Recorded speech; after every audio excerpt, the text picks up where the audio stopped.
Hi guys, and welcome to A Kitchen Fairytale. So today we're going to be cooking without oils, and I'm going to show you guys how it can be done very easily. I'm going to be making a recipe from my cookbook. The cookbook is called A Kitchen Fairytale, and the recipe is called Black Beans con todo. It just means that it has a lot of delicious humble and healing ingredients that help me in my recovery. And when it comes to cooking without oils, now one of the absolutely most important things that you need to do is to get a ceramic pan. That's what I have found to be the best. I've been using a brand called Green Pan. I find that they have been really good when it comes to cooking without oils. And in a lot of my recipes, I start out with like a flavor base of onions and garlic. I find that that just gives some really nice kind of depth. So what you want to do is just turn the heating on, the heat on. Get a splash of water going in your pan, because that's going to prevent it from sticking. And just let that warm up for a second. You're going to press your garlic. This was a great tip that I learned a little while ago. You don't even need to peel it or anything. Just use your strength to, there we go, to just press it out, and all of the skins and things are going to get stuck in here. What I do is I just separate those and then kind of just chop up the rest as well. You don't have to do that. There we go. Make sure you get all of that good stuff into the pan. And then we're going to add the onions. Now, what you want to do is you want to make sure that you're not cooking it on a super hot heat. Go for a medium one. And then add your onions. Just going to rinse my hands. The onions. Get all of that going. Now, sometimes what I do is I let it kind of cook like this for a little while, and you can actually maximize the release of flavor by letting the water almost disappear, and so it starts browning just a tiny bit, and then you add another splash of water. But it's a very fine line to allowing it to burn, so don't allow it to burn, don't allow it to get stuck in the pan in any way, but just keep an eye on it like that, and just let it cook for a little while. It's all getting soft from the water and from the steaming. It's not like boiling, because when you boil something, obviously it's completely submerged in water. These onions are not. They are just they've just got some of the water on the bottom, and they are going here. And then I'll show you a little close up. So here we go. You can see that it's all cooking away beautifully here.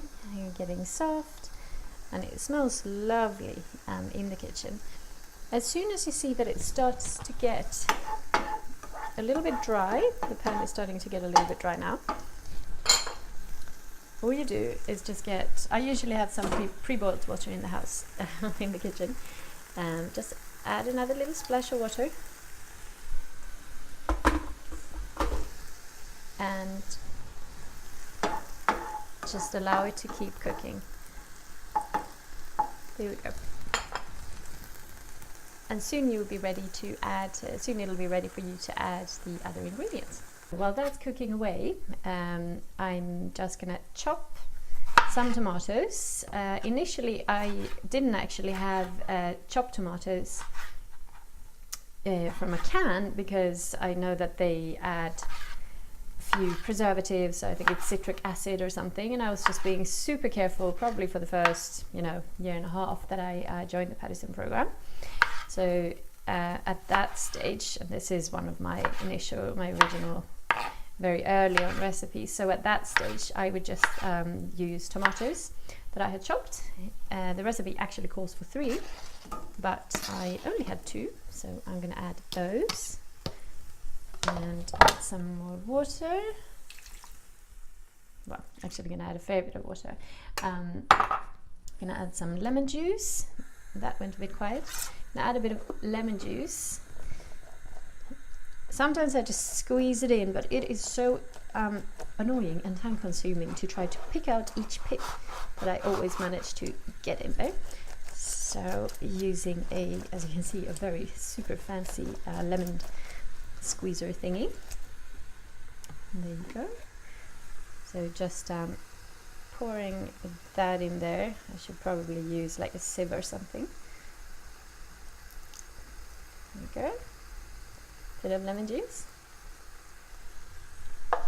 And then I find it very, very useful or helpful to actually mix all the spices ahead of time.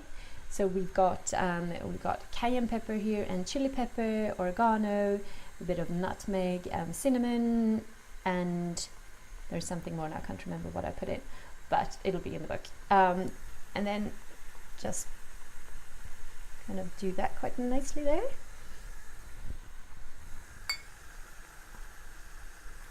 And just rinse off the little bowl.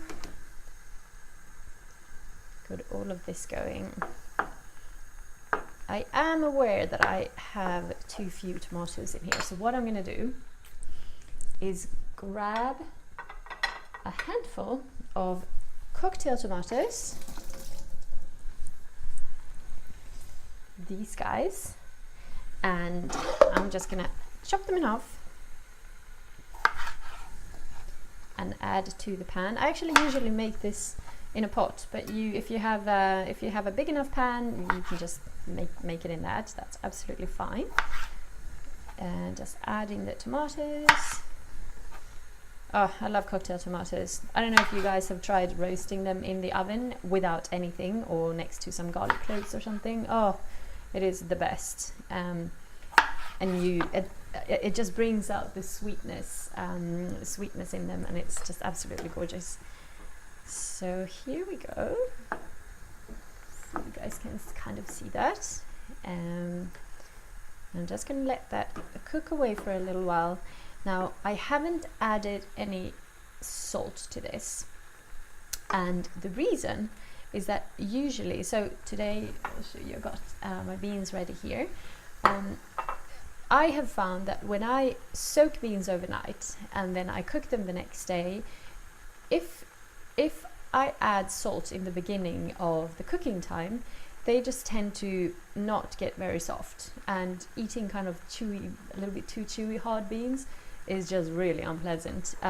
So you want to add the salt kind of towards the end if you are adding that. I'm going to do the same with some tamari sauce here, so I tend to, which is a gluten-free soy sauce. I just add that towards the end. I'm going to turn the heat down. So yeah, so there we go. That's why all the kind of spices have gone in already, and the salt goes in towards the end. Okay, I'm going to leave that to cook for a while. And there you go. It's all cooking away and looking absolutely delicious. I'm going to add the beans now. There we go. Just kind of fold them in. So yeah, there really is no need for oils, and I find that once you start cooking like this, and when you eliminate the oils from your diet, and instead you get all the goodness straight from, for example, olives, or linseeds, whatever it could be, and coconut, just have kind of get all of everything from the whole food, where everything is already in like a beautiful balance, rather than just getting it from the oil, which is literally just the fat squeezed out of the whatever plant we're talking about. So I have to say that it's when you start cooking like this, when you start eating like this, if you then have something with oils in it, a dish with oils in it, to me it doesn't work. It feels like I can feel the oil on the inside, and it is just a really greasy and undesirable feeling. Okay, so it has been cooking away for a while, and I'm just going to add some tamari sauce now. Now, in the recipe, I've put 2.5 teaspoons of tamari, and I have to say that it's completely up to you how much you want to put in. I know that some people avoid salt completely. Obviously, there is salt in tamari, and some people avoid it completely. You don't even have to put any in. Some might find that they are more used to having more salt and might need that full amount. Some people, it's just they just want half. So just start with a little bit and then just add more and more, and see what works for you. So I'm gonna taste a little bit here.